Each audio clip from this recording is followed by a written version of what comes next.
Well, here we are. We have hit the point in this sketchbook journey where everything changes.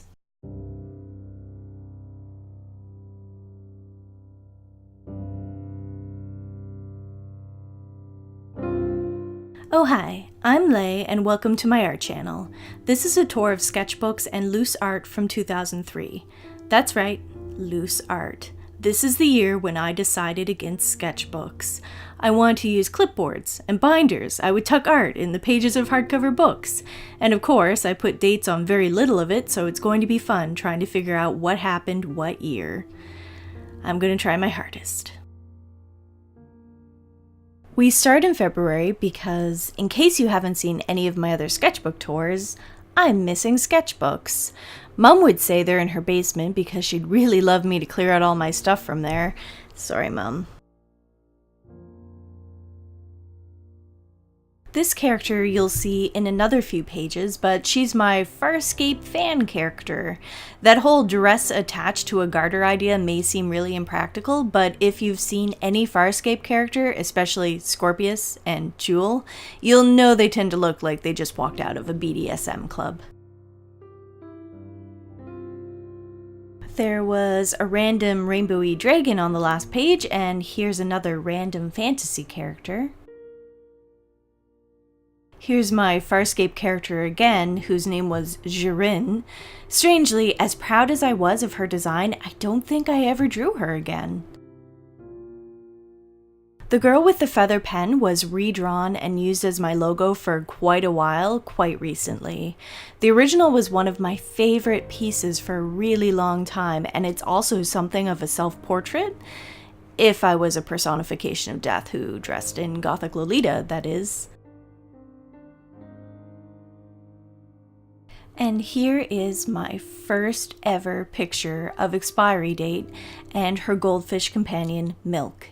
I became involved with this subset of the furry community made up of a lot of punk and goth kids, so you're going to see a lot of that over the next few sketchbooks. I drew a heck of a lot of personifications of death, and I don't have much of an explanation except that I've always had an interest in death and its effect on us. This has become more death positive now that I'm older and not quite as goth. Caitlin Doughty is one of my favorite YouTubers, and her book Smoke Gets in Your Eyes is amazing, so I highly recommend picking it up.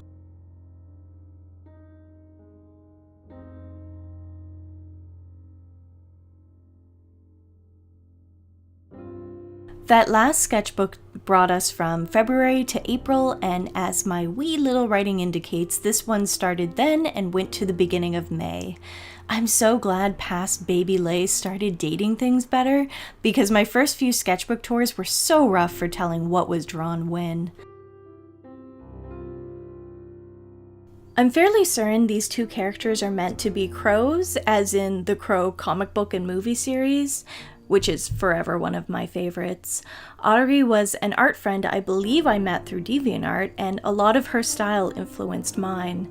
I've since lost touch with her, which is one of those really sad things about being on the internet as long as I have.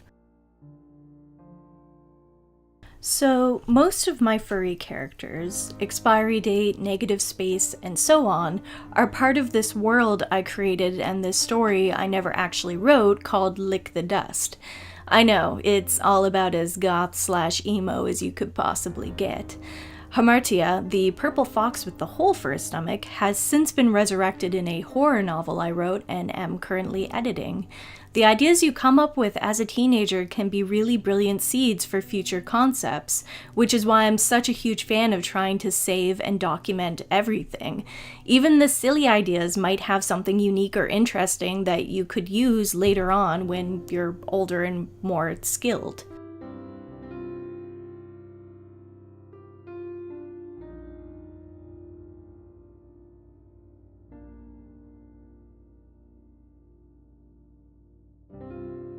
I started role-playing X-Men around this time too, I think, because I started drawing a lot of this particular X-Men fan character codenamed Zombie, inspired by other mutants with death-based powers like Dead Girl and Threnody.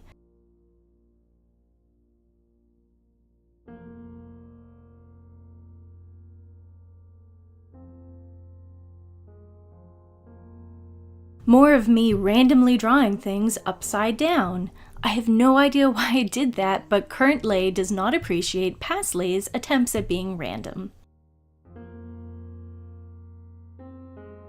This next sketchbook was started directly after the last one in early May, but unfortunately I never filled in when I finished it.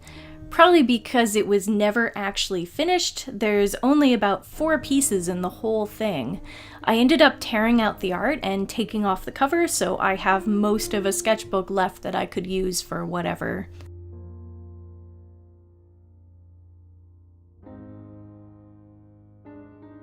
And yeah, the sketchbook is mostly empty except for a random picture at the very back, upside down. Thanks, past Ley. You make this whole recording thing so easy.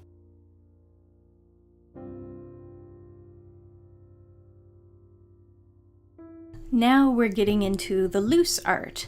The first character is Echolalia, another X-Men fan character, and I think the second is supposed to be her too, in some sort of weird, vaguely Union Jack inspired costume. There's also a super beefy Nightcrawler for some reason. As you can see, I've started to use alcohol-based art markers, and I think that's part of the reason why I started creating art on loose sheets of paper. Cardstock has always worked better for me with markers than regular paper, especially with the kind of toothy paper in those cheap sketchbooks I was using. The marker would just soak right in and I'd end up using way too much ink.